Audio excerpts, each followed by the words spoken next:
All right, about 30 minutes since we covered this and let it rest. So what we're gonna do now is final shaping. But before we get into the dough here, I figured I'd give you a little introduction to the banneton. This is called a banneton. It's a shaping basket. So after we shape this dough ball into a nice taut cylinder, we're gonna plop it into here, seam side up. So that'd be working side up, and the top side will be down. So this is a little bit just like a shower cap. Well, our seams on the inside. So I'll usually find there's two vertical seams and there's an oval seam. So I'll take a vertical seam and I'll line it up at the top side. I'll bring it down, stretching it alongside or along the outside there. And so that's what we're looking for. Don't want too much overlap here, because then that's not leaving as much fabric here, and then we end up kind of hammocking. We don't want that. So just over one or two of these pieces of cane is about what we're looking for. If you have rice flour, that would be the best thing, but if you don't have rice flour, we're gonna make do with just all-purpose flour. That's what I have here.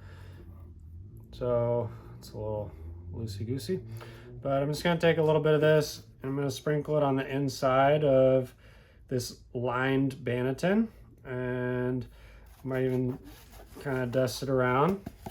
And so what this flour does is just going to prevent the dough from sticking too heavily to our fabric.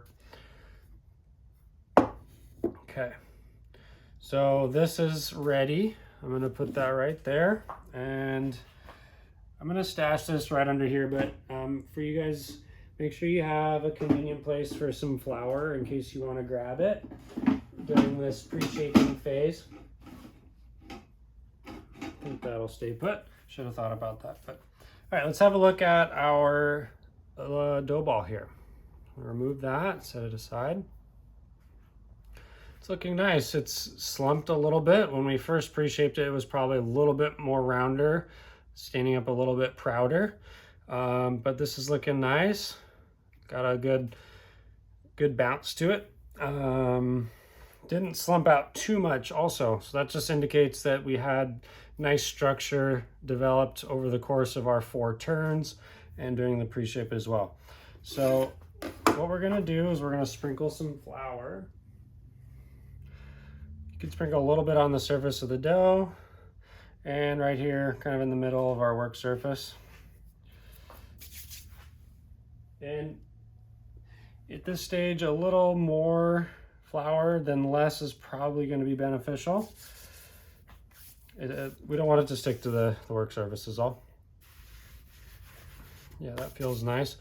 So what I'm gonna do is I'm gonna get this dough knife underneath my dough ball. I'm gonna use this hand to keep it on my dough knife, and then I'm gonna lay it onto its back. So this surface here will be laying on the table. And then I'm gonna work through the shaping procedure and do my best to explain it as I go. It does require that I move through it in a timely manner.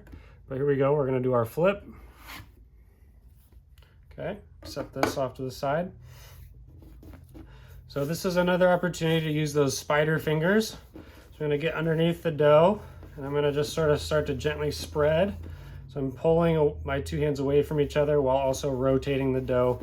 I'm just spreading it out, making a nice even disc. I don't wanna pull too hard at this point. We're just trying to get it spread out so we know about what we're working with. That looks great to me. So I have a little flour here, or you can also rub your hands on the table there, just get a little coating. What we're gonna do is we're gonna work our hands underneath it. So I like to do this move. It sticks to my finger there, but I can actually sort of pick up the dough like that. I wanna get my hands under the dough so I can give it a little stretch, pulling the sides away from each other, and then we're gonna fold one side just past middle, and the other side's gonna go just over that. And we don't wanna get too much flour on this working surface, because if that gets floured, then it's not gonna wanna stick together. So this is sticking really nice. When in doubt, always get a little bit more flour in your hands. I'm just making sure my dough is not stuck to the table, and I'm sort of spreading it in this vertical fashion. Okay, I'm gonna flare this bottom side this side closest to me just a little bit. So we're gonna roll this kind of like a coil that we did in our previous turns. We're gonna coil it in, and then it's gonna seam right along this bottom edge, and that's gonna be the bottom of the loaf. So let's see how we go. I'm gonna grab the top, stretch it away from me, I'm gonna fold it down, and I use my thumbs and I kind of roll, and then I tuck just a little bit. Roll and tuck, roll and tuck, roll and tuck. And then I'm gonna turn it here, so hopefully you can see as I do this. I'm doing this last little bit here, and then I'm actually gonna pinch that seam right into the bottom of the loaf. I picked up a little bit of a splinter there. We don't like that. You know, didn't turn out perfectly, but I know that this loaf's gonna bake up really nice. See how it's kind of got like a little bit of a peanut shape? No big deal. If you don't like it, you can use your dough knife and tuck these edges under. But at this point, we're just gonna transfer our dough to our prepared banneton. So I'm gonna use my dough knife, slide it under, and then I'm gonna gently lift and place it into the prepared basket. I'm actually gonna transfer it into my hand now that I think about it. So there's the seam there, that's our working side. So we're gonna lay this right down there in the bottom. If you want to, you can come back and pinch that little seam, pinch that little seam.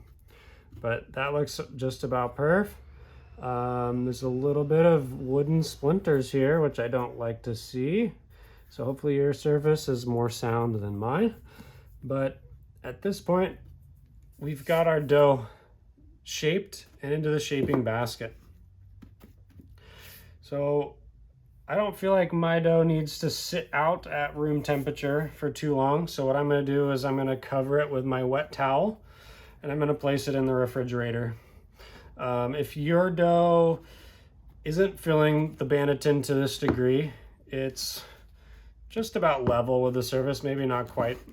But if yours is looking a lot smaller in here, you could cover it and leave it at ambient temperature for half an hour and check it. Half an hour, you should notice a little bit of volume increase, and at which point cover it and put it in the fridge. If it's looking bigger than this, then I would definitely recommend covering it and putting it in the fridge. But basically what I'm getting at is if the microbes have not produced quite as much CO2 as you see here, which is blowing up our balloon, you could leave it out and let those microbes continue to do their metabolism and inflate the balloon. I'm happy with what mine's looking like now. I just noticed I have a little bubble down here. If you see any big bubbles, pop them because they'll just get burnt when you're baking. So I'm gonna go ahead and lay a cover on this, and I'm gonna take it to my fridge and put it away until morning. Thanks for following along. I hope everyone's having fun, and we'll see how everything bakes up in the morning.